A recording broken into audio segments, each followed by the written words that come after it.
Good morning, everyone. Today I have the pleasure, on behalf of the Mirboo North Historical Society, to interview Mr. Trease.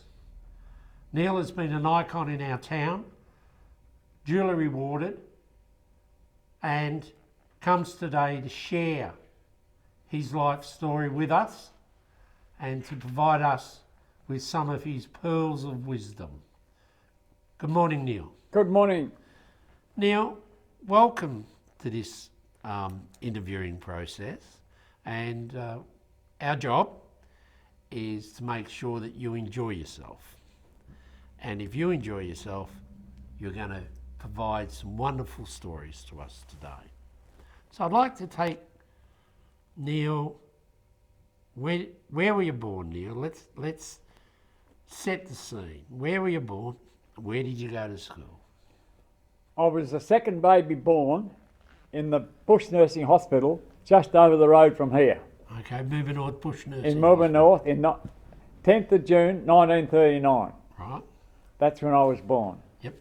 And my parents lived Gunya, which is 32 mile from Mirboo North up the Grand Ridge Road. Right. Right? Up in the hills, was it? In the hills, in the bush. Yep. In the bush. I went to school at Mirboo East, which is no school there now. Right. We used to ride horses 8 mile, two of us, my older brother and myself. And your older brother's name? Trease. Trease, yes. And we rode horses. And at those days, it was the obligation of the teacher to put the saddle and the bridles on the horses to get home. Possibly, hopefully, my dad done it when we left to go to school of a morning. Yep. We rode on the one horse, or did you have separate horses? We had separate horses, two horses. Yep. And then the girls that went to school with us rode from way down on the Moore River Road down past the prison farm. Yes. And they rode further than us. And I don't know what happened, but we were going home, we rode a little distance together, and one of the girls whacked the horse on the backside, and the horse bucked me off. I fell on one of those cold ends, the concrete ends, broke my collarbone. I ended up in hospital in Morwell. I don't know how I got there. So while I was in hospital in Morwell, my mum and dad shifted from there to a farm they bought at Mardan. Right. So possibly I might have been in grade 1 or 2, might have been, I don't know. And then from then on, I went to school at Mardan. The Mardan School. The Mardan School. Now, am I right in saying that the road, on one side of the road, it's Holmes Road? Yes, right. And the other side is? Trease's Road. Trease's Road, okay. That's it. That was named after your family when you moved there? I would think so. The Trease family moved on the end of that road, and the end of Pincini's Road. Yep. There was a massive big double block there, and the grandfather that had it split it up, and he gave my grandfather half and my grandfather's brother the other half. Right. So it was still there. Okay. It's still under the name of Trease's, the fourth generation. So that's how I went to school for the rest of my primary school. Yep. From then on, I come to Mirboo North High Elementary School here in Mirboo North. Okay, so the Mardan School, you and Len Yes. went there. It's still there today? It is still there, but not as a school. No, it's is it a family home, or is it a... It is now. It was sold to a school, a girls' school in Melbourne. Yes. And they set it up as a camping area. Yep. Then they sold it to a girl who set up the Wren's Nest, which is a house in Mirboo North. Yes. Still called the Wren's Nest, right? Yep. So that's where that lady set it up. Now it's been bought by a client or a school child or person who went to school there, and he set it up as a family home. Okay. Now I don't know what they're using it for now, but the school is still there, been well maintained and well looked after. That's wonderful. So how far was the school from your new home in Trease's Road? It was probably, I would say, a good kilometre. Right. We walked there and we walked across a farm. and then down the Mardan Road. Right. An old chap by the name of Bill Regney, he owned that farm, and we walked across past his house every morning and back past his house of a night. Okay. Yeah. So thoroughfare. Exactly. If we'd have gone round the road, we'd had to go at least 2 or 3 miles. Go right out there to the top, then back all the Mardan Road. Okay. So when you're at the Mardan school, how many kids were at school? Can you sort of give a bit of a picture? I'd reckon probably 16 or 17 would be the most. Right. And because it was a teachers' school that was isolated, I think the whole time I was at school there, I had 9 teachers. Right. You know, they didn't want to stay very long. They'd have to find a place to board or a place to live around the area, because most of them didn't have motor cars. Right. You know, and I don't know how the teacher got to work, you know. But that school was well maintained, well looked after, but the school teachers, They were the thoroughfare as well. they were, for sure, yeah. Okay. Yeah. So what was, you had a school of 17. Yeah. So this is terrific to hear. What activities did you get up to? Because I'm assuming, maybe wrong, but I'm assuming that you had like grade 1ers and grade 6ers all into one room. That's correct. And the one teacher had to teach the whole lot, right? Right. And the school was stepped all the way up, right? So you'd be definitely in line with the teacher when she was out the front, or he was out the front. Nearly all women teachers we had, Right. you know. But we used to play good games, football. They had flying foxes between 2 trees, you know, which was dangerous in those days. The toilets were way up the corner, probably the whole school ground would have been good 4 acres. Right. And it was up to the grade 6 kids to dig the hole and empty the toilets. Right. That's what they had to do. It was part of the system, you know, and there was no way out of it, right? I don't know whether they told the teacher that was the system before the teacher got there or what, I don't know. Yeah. Okay. So Len would be in grade 6 and Yeah. he'd be digging the toilet. Yeah. And you were Yeah, 2 years behind Len. Yeah, And you knew what was coming. getting ready for it. Okay. Was when you're obviously growing up in Trease's Road, you then went to the high school or the elementary school they called it Yeah. back then. Yep. So what was that like? That- To leave 17 maximum kids in a school and go off to a much bigger school. That was a massive change, I can tell you, Okay. for sure. But we only started not 5 days a week. I think we went 2 days or 3 days just to get used to it. Yep. Get used to what the other kids would be with us, and we go right through right school together. Yeah. So that's why I went to school, right through there till I finished in the 3rd form. Right. Yeah. Okay. So you were there for 3 years or more. Yeah, 3 years and more. Okay. And during that time, how did you get to school? We had to walk out right to the end of Pincini's Lane, Right. which was nearly a kilometre from where the house was. Yes. Yeah, get to Pincini's Lane, get on the bus, and we go right round to nearly the top of Love's Lane where the bus used to turn round and come Okay. back. But then it would go back through Nichols Road, wouldn't come back through the Mardan Road. Yeah, but they had to go out for some reason or other with the education system. That's why they went out that way. Okay. Yeah. So they did a loop Yeah, picking yeah, up kids. yeah, yeah. So you were on the bus Yeah, system Yeah, and you coming into Mirboo yeah, North. yeah. So we've heard many stories about the bus kids and the town kids. Did you experience any of that? No, we never experienced anything of that, you know. Right. As far as I know, we all got on well, you know. There was no animation between any of the kids, nothing at all. They all got on well. They had friends, some country kids had friends in Mirboo North, some town kids had friends out in the country and out in the bush. Yeah. So you grew up what were the activities that you got up to, and your brother Len and your friends and all that? What were the things that used to keep you amused? Probably we played a lot of sport, right? And then there was a farmer next door who had pigs, and I don't know whose responsible it was to look after the fences, but the pigs used to get into the school ground. Right. Right? So it was our job to put them back in. And between the fence, it was a massive big row of trees. And I remember that two of the students or kids were chasing the pigs, and they run down between the fence and the trees. And I don't know, one bloke had a spud fork or something and jabbed a pig with it. So the pig went home with the fork jammed in him. You can imagine what happened there. The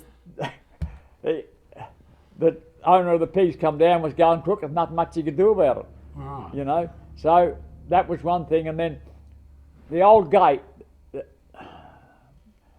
the pathway into the school, they didn't have gates, they had 3 posts, you know. Yes. So cattle got in the school ground, so we were chasing them out, and one got stuck between the 3 posts. Right. And it was the owner's job to come down and get the cow or the steer, whatever it was, jammed between the 2 posts.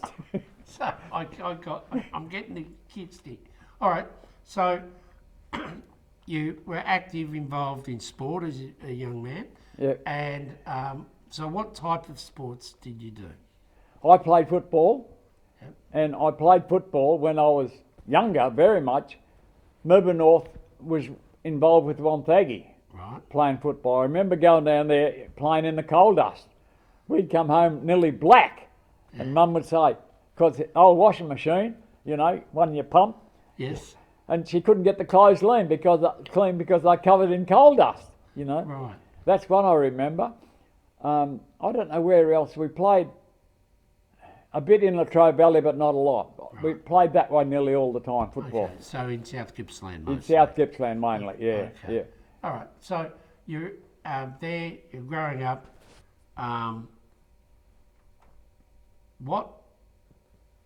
You left school as you've indicated after year 9. Yeah. After year 9. And so, what was the future there for Neil? Why did you leave school? What did you go on and do?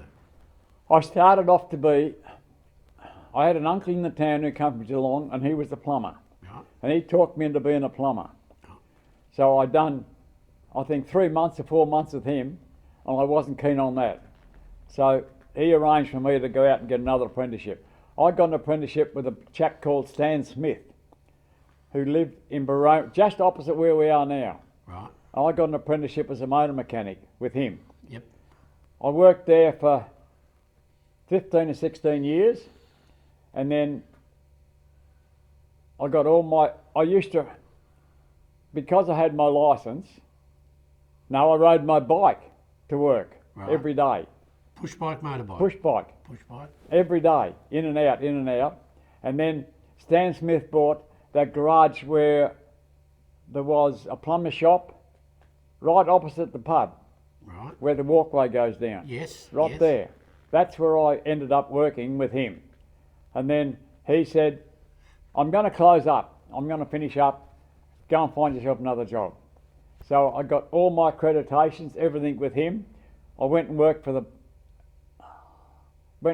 butter factory. Yes. Then, before that, before I shifted there, Stan Smith used to do all the maintenance on the butter factory trucks. Right. So I knew all them inside out. So I went and worked for Murray Goulburn, which is up past the brewery now, because Yes. the brewery was the old butter factory. Yes. And I worked there till probably late 60s, early 70s. Right. I worked there. So where the Wednesday Warriors are now Yeah, used to be your place of employment. that was, exactly. Yeah, Okay. And that was owned by Murray Goulburn, yeah, who ran the butter factory. that's right. Yeah, Okay? The picture's there. Yeah. So when you say 30 years, Neil, I'm assuming that would have been somewhere between, 15 to 30 odd, 40 odd, or whatever. Yeah. Okay? That's your career. yeah, Okay? That earned you a living. yeah, exactly. Okay, so let's step back now. A young man. There's Neil. Where were you living as a young man? Still at home? I was at home, right? And Isabel and I were pretty well organised then. Where did you... Organised? Yeah. Oh, I'll tell Isabel you said organised. Tell me, where did you meet Isabel and where did she grow up? I met Isabel's a Thorpedale girl. Right. She was born and bred in Thorpedale. Her dad was a councillor for the old Narrackenshire for 35 years. Right. So we got on well, right? I got caught for milking the cows because he was never home, you know. Right. So we got married. Then I met Isabel through something that was, I might have been Young Farmers, I think, in Thorpedale. But she didn't go to Young Farmers constantly because she shifted to Melbourne as a nurse. Right. So I courted her for many a time, backwards and forwards to Melbourne. Yeah. So how long was this courtship? Was I'd it reckon, a year, 2 years, 3 Oh, years? I'd reckon 2.5, 3 years. Right. Yeah, yeah. So you catching a train down or driving down? No, I bought a Volkswagen. Yeah, I bought a new Volkswagen and I wore that out running backwards and forwards to Melbourne. Okay. So that was great. So then she come back. Yeah, she come back to live at home and she had a lot of friends everywhere. So we got engaged and got married. We were married in 62. Okay. Right? Yep. In 1962. So then I got to go back to Stan Smith. I got to thank for him today where we are today. Yes. He said to me when I first started work, you've got to join a building society to save your money. I said, where's that? He said, in Leongatha. Alan Proudlock was the bloke Yep. who managed that building society. And Stan Smith said, take shares out now. And I was on £3.12 a week. The 12 was going into the building society to pay for my house later on in many years. Yep. There was 25 people in that who borrowed 25,000 each. That's a lot of money then, Yes. pounds. Yep. And I went to every meeting Alan Proudlock had. And Stan Smith always told me, don't sell your house, don't sell your house. You'll get the last 3 or 4 years for nothing. So all the people that owned the housing society sold their houses, and we still were in there.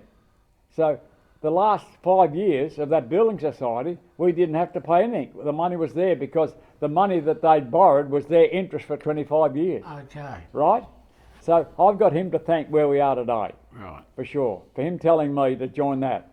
So we got married. I bought a block of land, corner of Peacock Street and Wheeldon Street. Yes. Built a house there in 63, 64, right? And that was virtually paid off. So we rented my mum's house up the road further. So in 1996, 97, we bought the block of land where we are now. Right. Yeah. So I still work. I work in the Wednesday Warriors building now. I work there for Murray Goulburn, Conservation Forest and Lands, and Hancock Plantations. Yes. So when we all worked out, it was still a government building, right? Yep. So then, Properties and Services, which is a section of a government department that look after government buildings that are not used anymore. So we locked it up. I still had the master keys from Hancock's. Dot McFarlane, she was 80 or 90 across the road. She Yes. says, those people have come and checked that house, that block again, and they haven't shut the door. It had a little personnel door that had trouble shutting it. She said, they've left the door open again. I'd go down and shut it about 3 or 4 times. In the end, I put a Hancock's key on the lock and locked it, so they didn't have a key to get in. So when it come for the Wednesday Warriors to find somewhere to have a shed, I said, I've got the key of that building up there. They said, right, I will move in. So that's where they moved in. I just want to get this straight. Hancock's had left. Yeah, They were the last yeah. owners, Yeah. or users, Yeah, users, yeah. users of a parcel of land Yeah. that was a government Yeah, owned. yeah. So therefore, no one owned the land. The government was Yeah. Crown land, Yeah, it was Crown land. Crown land, with a shed on it, Yeah, and that, which used to be the workshop yeah. for the lands department Yeah. and all the rest of it. Conservation forest And land. you had the key. Yeah. I had the Hancock key because we You were had the last in there. Yeah, last year, and they got up and left and Yeah. said, "We're done. Yeah, We don't need it anymore." that's right. Okay, I'm starting to get the picture here, Neil. So, all right, I'm going to throw you back again, and we'll come back to the Hancock and Wednesday Warriors soon. But you were, you and Isabel Yeah, built your first home yeah, up Peacock Street, yeah. and the house that you're in now. Is it my understanding you used to have that as a vegetable patch? I did for a while Yeah. because that was originally government owned too. Right, Yeah, that belonged to Conservation Forest and Lands too. right. So I had a vegetable patch there, raised a couple of potties there. So then the block come up for sale. Right. That's where I bought. Okay. I bought it. Yeah, Rightio. yeah, So, because I can remember, I can remember you having that vegetable garden Yeah, in yeah, there. yeah. And I was always amazed and admired your skill. So, you're having children. Yeah. Let's talk about your girls. yeah. Well, Jenny was the first, and she now today is this year she's 62, 63. Yep, And then there was Julie, yep. and Julie's 60 next year, That's next correct, August. yep. And then there was Susan, she's 58, right? Right. And where are they now? What tell us about them. When I worked for Conservation Forest and Lands, Jenny was going to school, going to high school. Yep. Julie, who was all okay, Yeah. right? Isabel sings out, "Come home quick, Julie's having a seizure." Julie was not 18 months old, Right. so she's having this seizure. So we round the two kids to get someone to look after Jenny and Susan, take an ambulance. The doctor said, "No, we've got to take her to hospital." They decided they're going to take her straight through to Melbourne in the car, and she's still in the seizure, Right. right? So there was two doctors in the town, and the ambulance went straight through to Royal Children's Hospital, and Julie's still in the seizure. This is what skittled her, right? In it for too long. So we go into the Royal Children's Hospital and come back out, and the other ambo and the doctor's in the car, and everybody's gone, because this car coming from Gippsland, going through all the crossroads, all the way in St Kilda Road, I got to thank the police and congratulate them, because they had every intersection blocked off that we could go straight through, lights and sirens. That's how quick it was getting straight to Royal Children's Hospital. When we come out, we said to the other ambo and the doctor that was there, "What did you tell all those people waiting for that ambulance results?" Because everybody knew, the whole world knew that that ambulance was coming, lights and sirens. They said, we told her she swallowed a cake of soap. And would you believe, that was in the paper the next day. She swallowed a cake. Okay.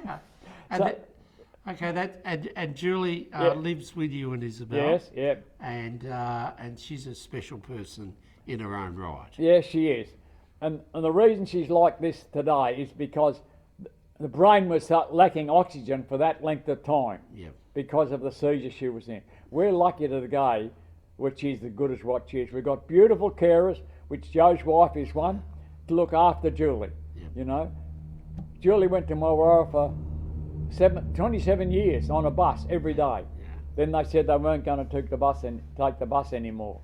So one of the carers come to us and said, "Look, can I find some people to look after Julie in Mirboo North?" And that's the best thing that ever happened to us. And she in her own right is an icon in our town. Exactly. And then there's Susan, of Yeah. course. So Susan got married. She was a phys ed teacher, really switched on. Susan went to Saudi Arabia. She married a bloke who was in charge of sports grounds. Yep. He was in charge of the sports ground in Dubai. He was the boss. Susan got a job in Dubai. She was the head of the women's college. Yes. And the school was that big, she had a golf cart to get round on. Really? You know, get from one to the other. Because she was late to meetings, and they'd say, how come you're late? She said, I was away over there when you called the meeting. So they gave her a golf cart to get round the whole school, and she come back and went to Tasmania, and because she's a bad asthmatic, and that skittled her down there, and she was advisor to the sports minister in Tasmania. She was really switched on with sports. So then they came back, and when they're in, She's now in Corryong. Yeah, she's now in Corryong, And head of the she's school. Principal of a school. Yeah, Okay. principal, yeah. So your children, what was at that stage where your family's growing up? What did your family and you with Isabel? What was your favourite things to do, to go out? We didn't travel a lot. I had a good vehicle that would pull a caravan. We bought a caravan and we travelled a fair bit. We drove across to Perth. Yeah. We're right up. I got a younger brother who is a Vietnam veteran. He was in Townsville. Yep. And then we drove across to Perth. The second time we went to Perth, I took Diane Cadell's mum and dad, and they were well into their 80s and 90s. She had a brother over there. She hadn't been for 30 or 40 years. So they come with us. We offered to take them over, so they come with us in the car, in the four-wheel drive in the caravan. Yep. We travelled a fair bit while I was able. I think we had a good look round. Isabel hadn't been out of Victoria till I was married. Yeah. Right. Yeah. So she had a good look around, and she was amazed at how big Australia was. Yeah. Yeah. Right. Now, Neil, just to keep everyone who's watching this in the know,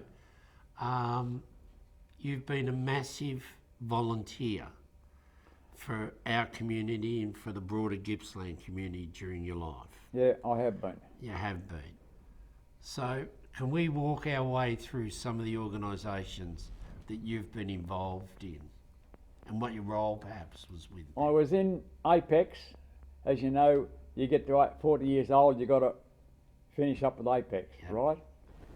I won a life membership from Apex, and then a chap called Charlie Edney, who was a great friend of mine, he said, you've got to do this, you've got to do that, and he headed me the right way. He was a builder, and then from then on I got an award of the Shire in 05. Yep. I got an award of the Shire 05 as a senior citizen. 05, 08 I got an award from the state and federal government combined, and both Isabel and I got the same award at the same time in the same year. The only time that this husband and wife have ever been awarded that award, an OIM. Yeah. So we got that, and I wondered why. They were going through the alphabetical numbers at the awards, the OIM awards, and Isabel and I are still sitting there, and we're the only two left there, you see. So that's when they tell us that we were the only two that had ever been awarded that award the same year. OIM. OIM. OIM. Australia Medal. Yeah. For both you and Isabel. Yeah. The only time that husband and wife had ever been awarded the same medal the same year. Yep. There's other husband and wives got them, but at different times and different years. Yeah. And there was also Senior Citizen of the Year? I got the Senior Citizen of Victoria for the year. Yep. Yeah. And that was 08. 08 as well. Yeah. Yeah. So And they just don't hand those out. I Neil. know. You didn't, wasn't in a Wheaties packet. Yeah. So some of the organisations you're with, I know you were with Ambulance. Yeah. So let's talk about the different things that Neil's been involved in. I've been And Isabel too, if you wish. Isabel and I have been on the ambulance auxiliary for 31 years, both of us together. And then I've been the chair of the Grand Ridge Rail Trail for a fair while. I've been chair of the Times here for a fair while. So they're two of the committees, three of the committees I've been heavily involved with, and I've enjoyed every minute of it. Yeah. So there's committee work, but you also did hands-on work. Yeah. A community ambulance officer. Yeah, I was a community ambulance officer for 21 years. Yeah. We went for 4 years or 5 years into Melbourne, once every 2 months for training. So we all passed. Then we fought for a new ambulance station there. And then we refurbished the old ambulance station so as we could use it. It was never ever used full time. So there was, I think, 13 of us who trained to be community officers. So we shifted in there, and the committee then, thanks to the old committee of the ambulance service, who'd saved a lot of money. So we spent a lot of that refurbishing the old ambulance station so as we could use it full time. Yep. We had to change the toilet, we had to put the front door, the roller door in. I just remember a few things, put all cupboards in for our uniforms, our clothes. We spent a lot of that money that the old committee, Frank Krause was one, Margaret Trease was another one on that committee. So we were lucky that money was there when we shifted in there. So then they decided they're going to build a new ambulance station. So fought.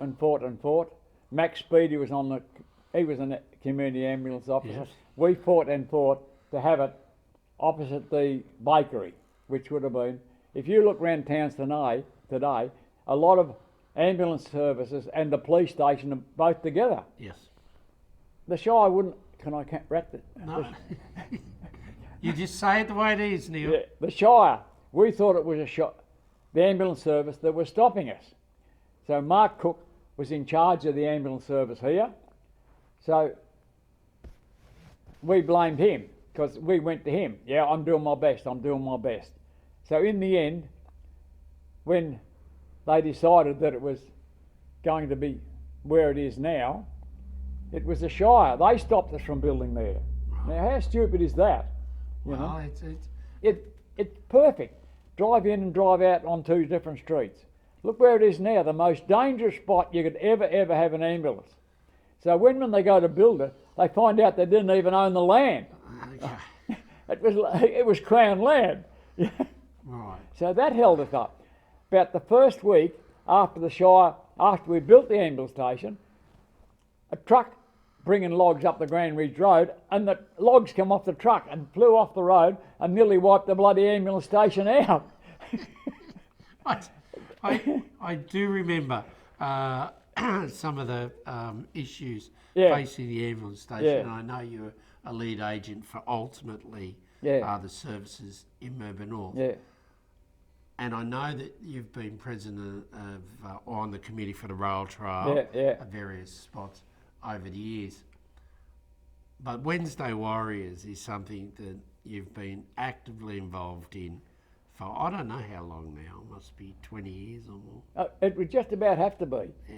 And Russell Broadbent was the bloke who named Wednesday Warriors. Yeah. Right? Yeah. Because Brian Ahern, who was a great warrior, he named it. He didn't name it, but we just a meet of a Wednesday. Russell Broadbent was absolutely great to us for what he'd done for us, what he fought for us, and he was one of the mainstays behind us getting the shed. I had the key, and he was the mainstay who fought for us to stay there because they wanted to kick us out. Ah, right. And we went and seen Russell, and Russell said, "I'll make sure you don't get kicked out." So I think we pay $1 a month, and we got to do the maintenance.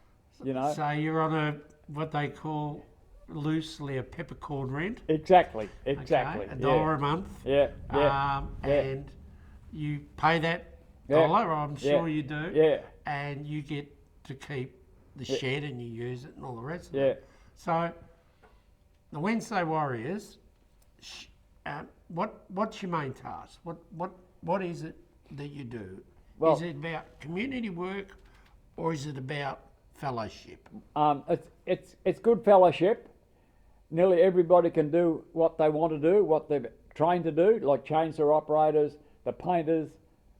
You know, they do what they want to do. The carpenters do what they want to do. We've got Norm Burrows, he was an ex-boss of a building company in Leongatha, and he's great.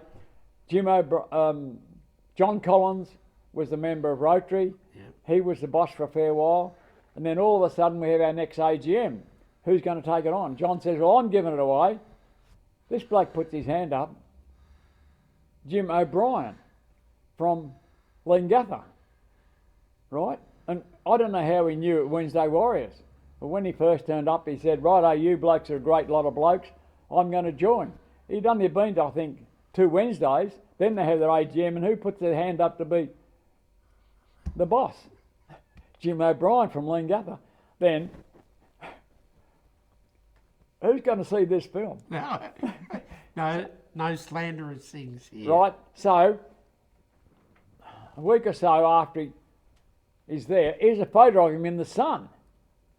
And he was the detective of that girl, that whistleblower between the... Okay, yep. Now I know where you're going. Yeah. He had a wonderful career in Melbourne. He did. We'll leave it at that. Yeah. And he now does he heads Wednesday Warriors. Yeah. Okay. So for all the people that don't really know yet what Wednesday Warriors do have an obligation. I know that you do many things. Yeah. And you support people in our community, Yeah. particularly when they're down, but and need a helping hand.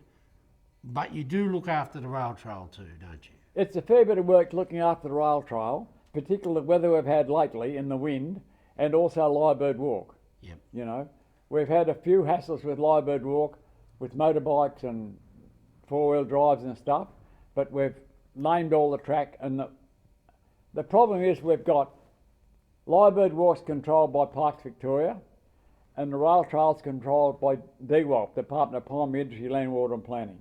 Yep. And it's very hard to get them to communicate, you know. So we do our best.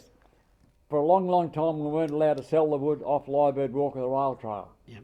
Because we're competing with other businesses. Businesses. Yeah, I get that. So what's happened now is since the big wind throw in April, 18 months ago, Yep. they've had that much wood they didn't know what to do with it. So now we can get that wood from there and sell it. Right. So we donate the wood to Rotary Club, we donate it to the hospital, we donate it to the ambulance auxiliary. They can do what they like with it, raffle it. Yeah, right. Right? And then the 3 of us on the committee, if somebody comes along and says, such and such is doing it hard, can we give them a load of wood? Us 3 will get together, work out what the problems are and say, yeah, you can do. Yeah. We donated 2 loads of wood to a girl in Inverloch who's doing it really hard, a marriage breakup, and she got 3 kids. And we knew about that. Her mother was a teacher up here at the school and everybody's kept in touch with her. So it comes, can we donate that girl some wood? They took it 2 metres in one load, Okay. you know, stacked it in her shed. So we were covered by the insurance of the Lions. Yes. But I don't know what Brian Ahern done. He was active in the Lions and Wednesday Warriors.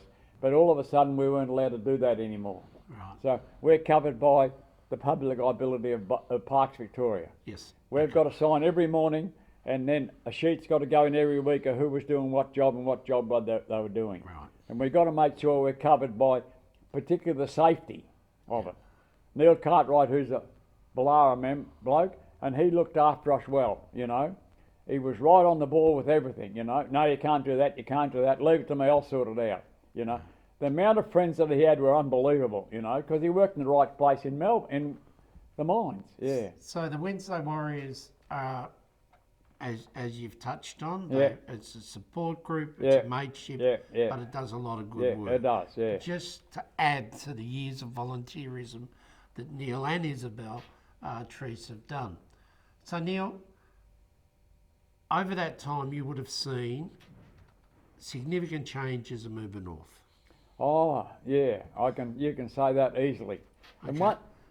So give us your wisdom about what it was like when you were growing up to where it is now.